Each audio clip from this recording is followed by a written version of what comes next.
Olá, gente. Começa aqui o nosso Band Empresarial. Queria, em primeiro lugar, agradecer a audiência de cada um de vocês, começando a nossa quarta temporada, como também aos nossos patrocinadores. Lembrando, a gente está aqui na Band TV, mas também no YouTube. Tecla lá no sininho, você vai ter acesso a todo o conteúdo dos bands empresariais, com muito conteúdo sobre o ambiente que movimenta essa economia. Estamos aqui na FEComércio, trazendo um ambiente, perspectivas econômicas de 2025 e reforma tributária. Assunto pujante e que nos trouxe grandes desafios. Vocês vão ver aqui. Eu sou Azevedo Filho, fique com a gente.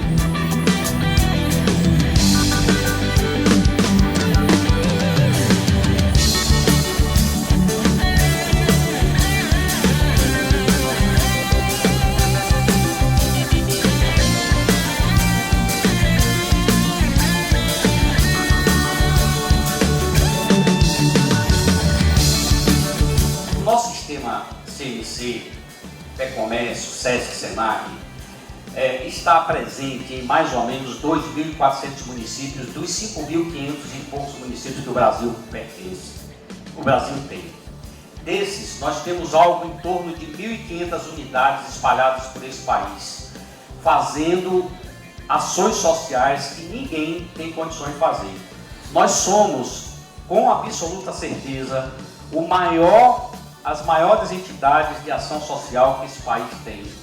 E não sei se no mundo tem algo igual. Nós temos mais ou menos hoje em torno de 90 mil colaboradores que se dedicam diuturnamente a fazer ação social, tanto no SESC quanto no SENAC. Este é o SESC e o SENAC. E a federação, a CNC, representando os empresários do comércio, bem, serviço e turismo. Eu tenho feito questão de passar isso.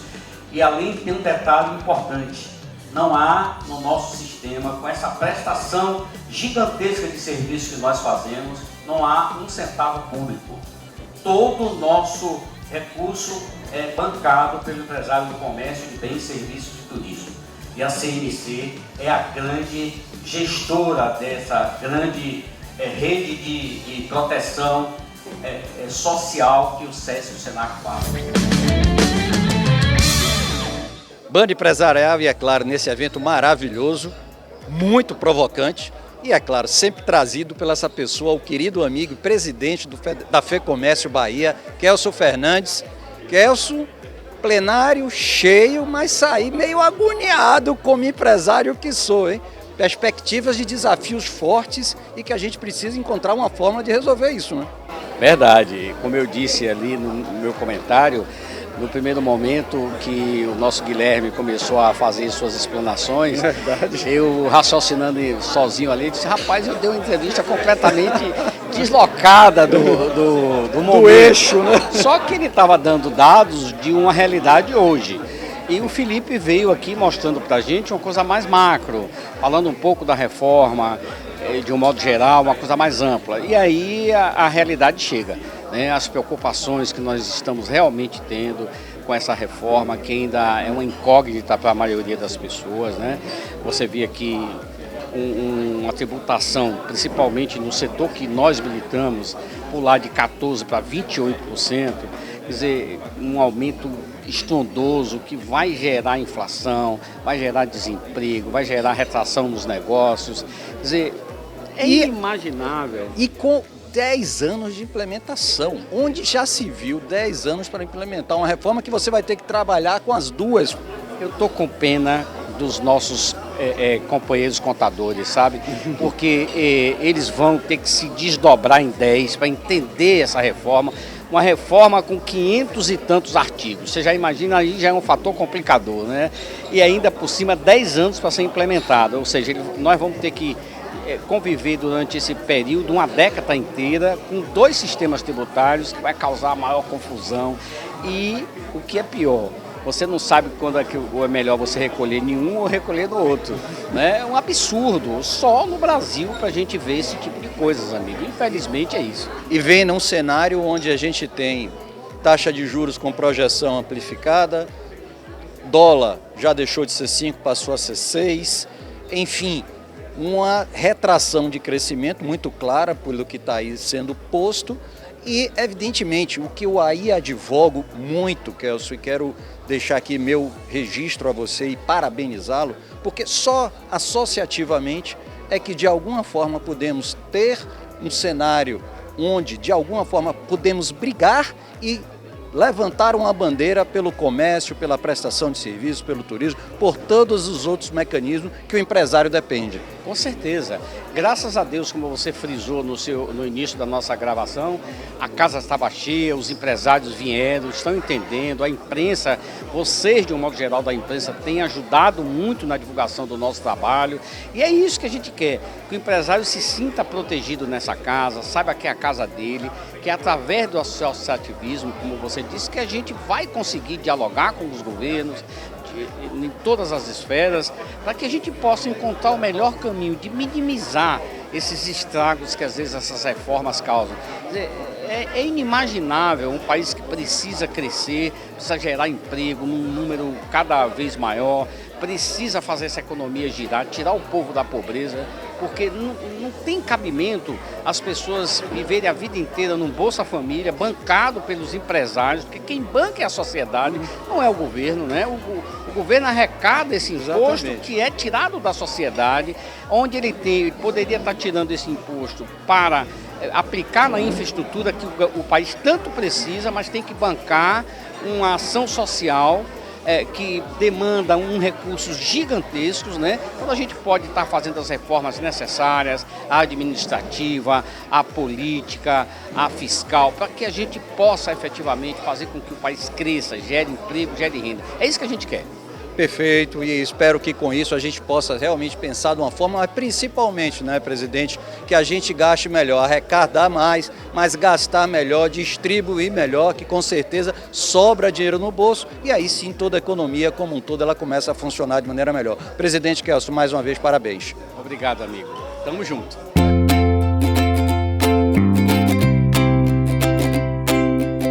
Quero saudar o presidente Kelso Fernandes pela oportunidade e pela dedicação com que conduz os trabalhos dessa casa e como oportuniza a possibilidade das câmaras temáticas que foram aqui comentadas desenvolverem um trabalho de discussões dos mais diversos assuntos. No meu caso, estou aqui por representar a Câmara de Assuntos Tributários, mas temos também na casa assuntos de grande relevância: consumidor, relações trabalhistas, micro e pequeno empresário, inovação. Estão demonstrando a preocupação com que os assuntos de interesse do empresariado baiano, os assuntos são tratados com muito cuidado, com muito carinho e com muito profissionalismo. Agradeço também ao superintendente Nelson Daia por estar sempre junto conosco, a Adélia Coutinho pelo trabalho de comunicação, de nos apresentar da melhor forma para todos vocês e trazer a perspectiva agora não mais da futurologia como nós tratamos no ano passado. No ano passado a gente tinha a reforma tributária ela aprovada, só que ela não estava regulamentada. E essa regulamentação ela ocorreu agora, no dia 16 de janeiro de 2025, com poucos artigos, algo em torno de 544 artigos, que vai permitir com que a gente, durante todo esse ano, e talvez não consiga, entendê-los e aplicá-los. A aplicabilidade dessa lei vai surgir a partir de 1º de janeiro de 2026. Vamos passar também poucos anos, 10 anos, convivendo com 2 sistemas tributários em paralelo. Então, se a gente tem dificuldades com um, imagine agora com 2. Então, o desafio ele é grande. As perspectivas do ponto de vista econômico serão tratadas aqui por Guilherme e por Felipe, mas do ponto de vista tributário, que é a nossa seara, ela é preocupante principalmente para o segmento de serviços, que é um segmento que será duramente impactado pelo aumento do custo tributário que esse novo arcabouço traz. Então, a possibilidade dos senhores estarem aqui, vendo, discutindo, entendendo como a reforma tributária vai impactar na formatação do preço dos produtos vendidos, é de fundamental importância para a sobrevivência dos negócios. A gente não está aqui discutindo literalidade de lei, nós não estamos aqui discutindo a lei do seu sentido abstrato. Nós estamos aqui discutindo a formatação do preço de cada produto que é vendido ou comercializado pelos senhores, porque a gente trata da reforma tributária do consumo. Então, estejamos na condição de empresários. ou estejamos na condição de consumidor final, seremos diretamente e profundamente impactados sobre essa reforma tributária. Band Empresarial aqui na FEComércio com Felipe Tavares, economista-chefe da CNC, Confederação Nacional do Comércio. Felipe, assuntos quentes, está vindo aí Selic, muito provavelmente subindo um ponto percentual e evidentemente o comércio muito atento a tudo isso, envolto inclusive com a reforma tributária, né? Exatamente. O ano de 2025 está apontando para ser o ano das discussões da economia, né? Então a gente tem inflação muito acima do centro da meta já de início do ano, que é preocupante, juros elevados, dólar elevado e toda essa discussão sobre atividade econômica, né, com o desempenho fiscal do governo brasileiro a nível federal e saúde financeira dos estados também que está em discussão. Então vai ser um ano quente aí para a pauta econômica.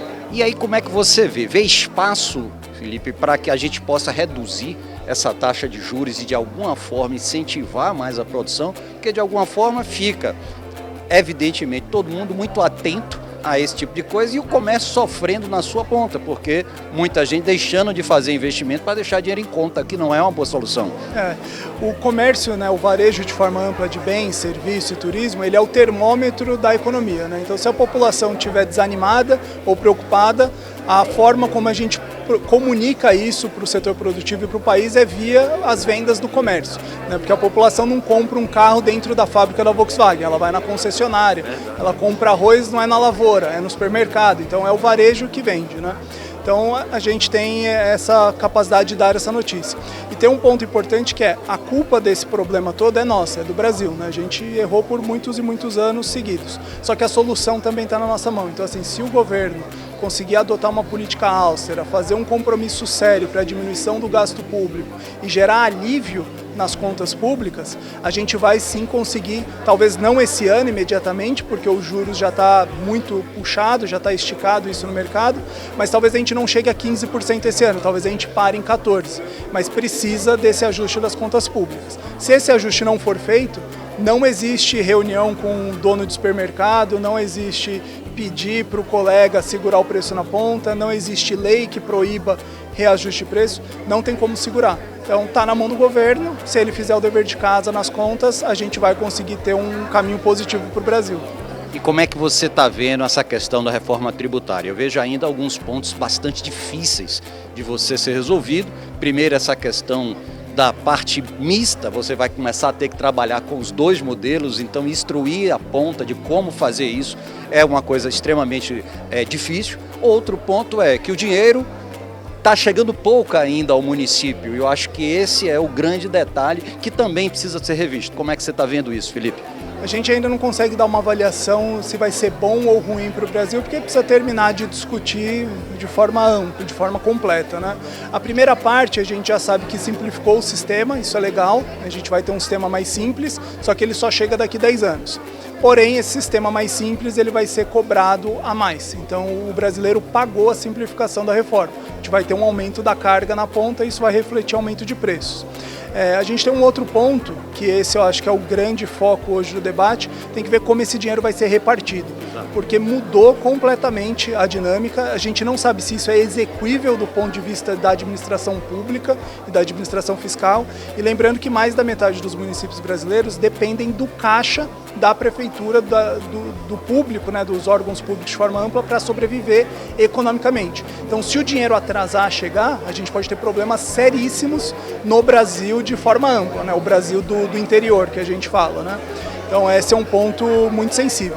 E toda essa adaptação de 10 anos, infelizmente, a gente sai com um sistema mais simples, mas serão 10 anos de aumento de complexidade. Então tem uma ironia nessa reforma, porque assim, o empresário tinha um sistema ruim, mas era um só.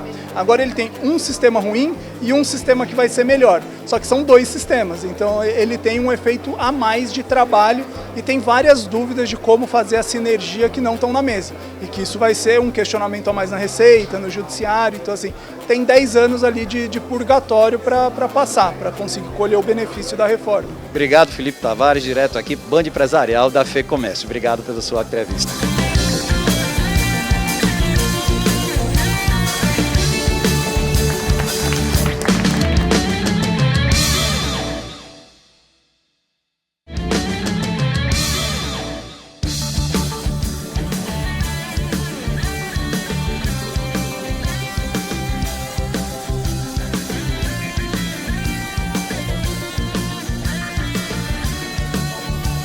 Guilherme Dietz, ele é consultor econômico aqui da FEComércio Bahia e vai conversar com a gente sobre esse painel maravilhoso que está sendo proposto aqui pelo nosso presidente Kelso Fernandes e da FEComércio para falar um pouco sobre essa questão, né? A economia como é que está e a reforma tributária vindo junto com relação a isso.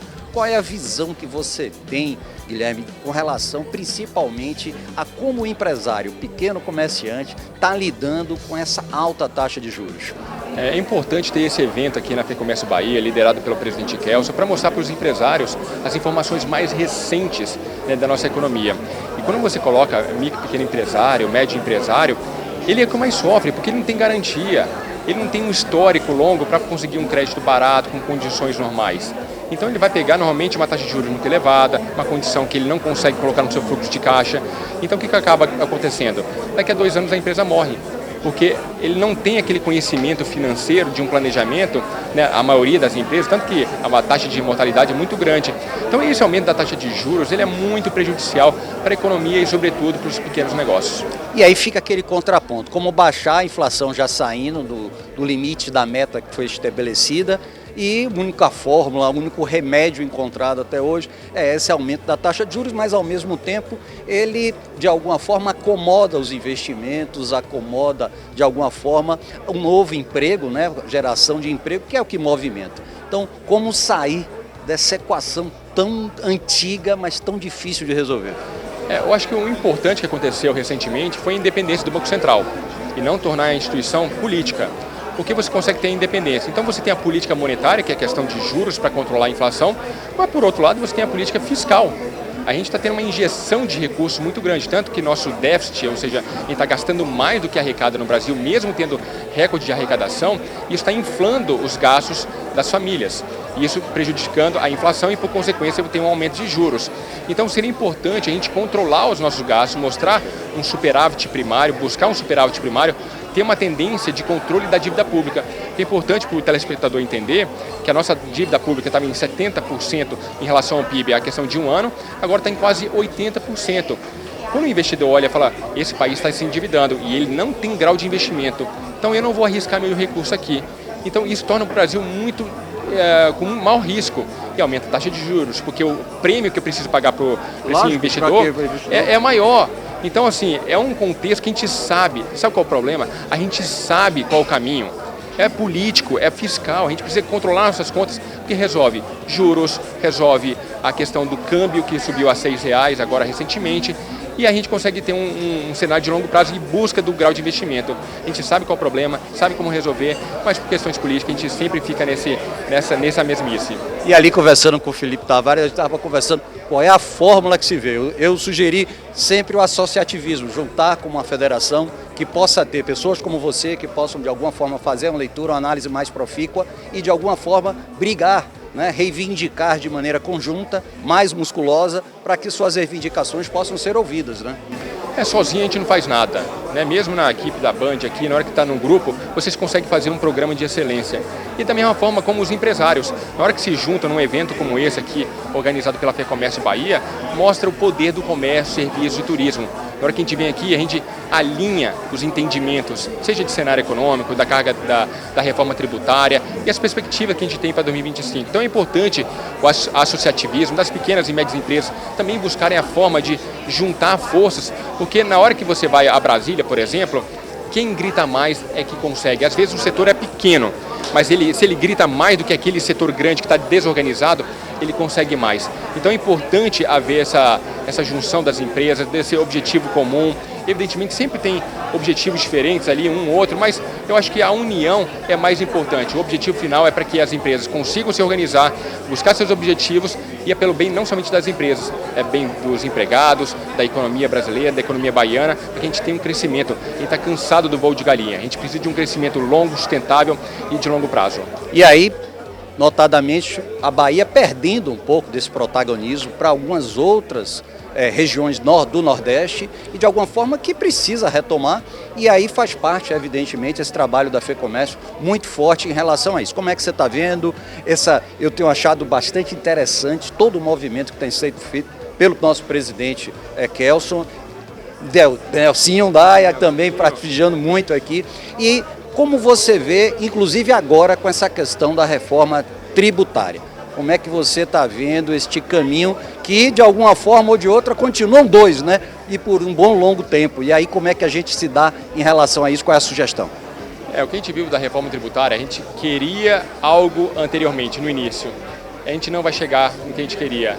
Chegou a algo no meio ali, bastante negativo, eu diria assim, no contexto geral, para o comércio de serviços. Serviço é o que mais emprega no Brasil. Basicamente, 70% da nossa economia, 60% da geração de emprego é o setor de serviço. E vai haver aumento da carga tributária. E se há aumento da carga tributária, isso repassa aos consumidores finais. Vai haver inflação de serviço. É muito prejudicial da economia. A gente estava conversando agora há pouco de aumento de juros. Agora eu falo da carga tributária, ou seja... Só notícia difícil para a gente, hein? Mas não é de hoje, é histórico do Brasil. Então, ou a gente muda esse modelo nosso de negócios e adaptando ao que o mundo tem mais moderno. Os Estados Unidos têm feito com bastante eficiência, agora a Argentina tem tido um crescimento bastante forte, puxou o freio de mão para controlar a inflação, mas deve crescer muito esse ano. Então, o que eles estão fazendo? A Argentina fez um superávit agora. Por que a gente não busca um superávit? Já ajuda tudo, já ajuda a taxa de juros. Depois a gente discute um pouco mais a reforma tributária, de que forma a gente consegue reduzir isso. Porque não tem país que queira crescer forte e de longo prazo, que tem uma carga tributária, aí um IVA estimado em 28%, uma taxa de juros de quase 15% que deve chegar esse ano. Dólar 6. Dólar 6. Não tem economia que consiga sobreviver com um crescimento de longo prazo, a não ser que gere inflação, gere desemprego e problemas. Ou seja, a gente sempre vai viver esse voo de galinha se a gente não resolver estruturalmente os nossos problemas. E a Bahia, a gente precisa também incentivar os investimentos, né? Não é a BID aqui na Bahia, não é somente a BID que vai resolver o nosso problema aqui de empregabilidade. A gente precisa também incentivar o desenvolvimento regional. Os rincões aqui do estado sobrevivem através do Bolsa Família, que é um grande motor de crescimento de vendas do comércio, do setor de serviços. A gente precisa trazer formalidade. Como última pergunta, Salvador. A gente tem que trazer para cá, estamos em Salvador. Salvador muito focada na prestação de serviço, que talvez seja a área mais, digamos assim, que sofreu mais, que teve a maior pancada em relação a essa reforma tributária aí. Como você encontra caminhos hoje para que a gente possa brigar para que isso seja menos doloroso para a prestação de serviço? Eu acho que os grandes centros vão se transformando na sua economia, né? Do comércio para o setor de serviços, da indústria, do agro para o setor de serviços, né? E acaba sendo um grande motor do crescimento aqui. E a carga tributária vai impactar. E aí a gente está falando do pequeno, médio, do grande, todo mundo vai sofrer com isso. E você falou muito de Salvador, né? A gente tem esse problema da carga tributária, mas ouvindo na rua tem outro problema do empresário, que é a violência. A violência aumenta. Eu estou adicionando mais um ponto aqui do desafio, porque o empresário, além de ter a sua carga tributária aumentada, que vai impactar no preço no final do produto e vai impactar na inflação, ele está sofrendo ali porque alguém assaltou a loja dele, roubou. Então você vê os desafios que o empresário no Brasil é herói, a gente tem que dizer isso. E eu acho que os empresários que estão aqui da FEComércio Bahia, presidido pelo presidente Kelson, são heróis. Porque para você enfrentar tudo isso, ainda está aqui, ouvindo mais economia, é complicado. Então a gente vê uma carga tributária que vai impactar a economia de Salvador, vai impactar os preços, mas a economia é muito forte daqui da capital. Vai se segurar, vai aumentar o poder de compra que é elevado. Então isso tende a fortalecer a nossa economia, como deve continuar acontecendo. Ou seja, não será daqui a pouco que vai destruir a nossa economia, não. Vai continuar porque a nossa economia é sólida, a gente vai achar caminhos de continuar crescendo sustentável de longo prazo.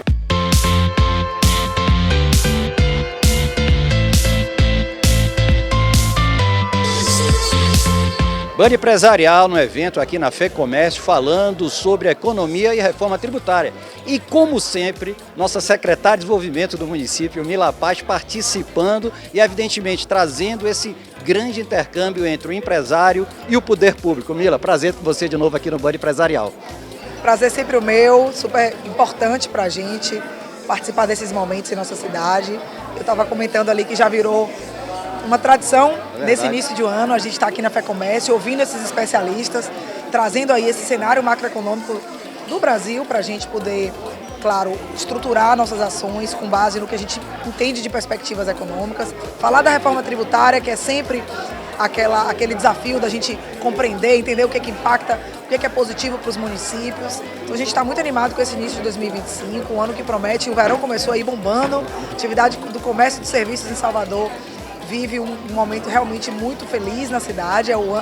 São os meses do ano em que a gente tem sempre notícias boas, então a gente está muito animado e o evento hoje aqui promete trazer aí essa visão para que a gente comece o ano aí com o pé direito. Nosso querido prefeito reeleito, aí todo animado, partindo com muita força, evidentemente agora pensando um pouco nessa entrega que é o Carnaval, que é um evento super difícil de você poder realizar, demanda muita coisa, mas o ano continua depois. E aí, como é que estão as entregas? O que é que está se pensando aí em se fazer para essa continuidade desse mandato que Bruno fez com tanta maestria até o momento? Então, ele está aí com gás total, não parou nenhum minuto. Eu acho que o resultado das eleições traz para a gente uma grande responsabilidade, porque a expectativa cresce muito mais ainda e a gente está muito animado, tem muita coisa pela frente, a gente não parou de fazer entregas durante esse período e seguiremos aí com grandes projetos que vão com certeza impactar e melhorar a vida das pessoas de nossa cidade. Mila, por fim, eu sempre vejo como sendo uma grande dificuldade o governo arrecadando cada vez mais, mas gastando muito também, o governo federal, e de alguma forma sobrando pouco dinheiro e acaba não distribuindo para o município. Como é que vê Salvador nesse sentido? Como é que está a perspectiva em relação a isso? Porque queira ou não queira, impacta claramente no desenvolvimento. E aí não tem jeito, vamos buscar um apoio empresarial, tudo mais, para que a gente possa continuar esse belo trabalho que está sendo feito.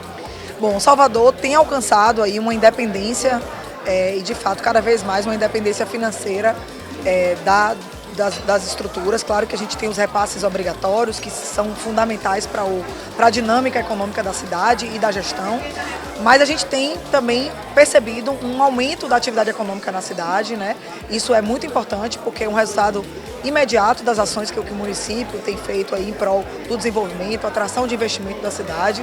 Então a gente sabe que isso é um desafio nacional, mas ao mesmo tempo a gente tem buscado caminhos alternativos aí para não depender tanto dessa questão política econômica nacional. Eu acho que Salvador tem dado aí um bom exemplo de como a gente pode caminhar com prosperidade, com responsabilidade, entregando e, claro, apoiando e fomentando a atividade econômica do empresariado, porque é isso que faz uma cidade, um país, um estado prosperar. E aí deixa eu lhe dar um testemunho bastante positivo. Você sabe, trabalho no mercado imobiliário e mais recentemente a gente foi fazer uma avaliação do metro quadrado que estava apresentando aqui e todo o metro quadrado dos imóveis e tudo mais subiu bastante. E um dos grandes pontos retratadas em cima disso é o grande desenvolvimento. As vias, a orla sendo reformada, os bairros de alguma forma, não só bairros nobres, mas de periferia, também com grandes intervenções, e isso chama o metro quadrado para cima, atrai de alguma forma o turista comprador que deixa dinheiro. Então é um testemunho da minha área e que de alguma forma desejo que isso possa continuar. Com certeza, eu costumo dizer que o mercado imobiliário, a atividade imobiliária, ela é um grande termômetro do desenvolvimento. Uma cidade que está próspera, que está gerando riqueza, ela tem um mercado imobiliário pujante. Então ter um mercado imobiliário hoje, no momento de alta, como a gente costuma dizer, no mercado imobiliário, é um sinal de que a atividade econômica na cidade está efervescente e isso é muito bom, é um resultado muito importante da gente colher, gerar renda e oportunidade para as pessoas.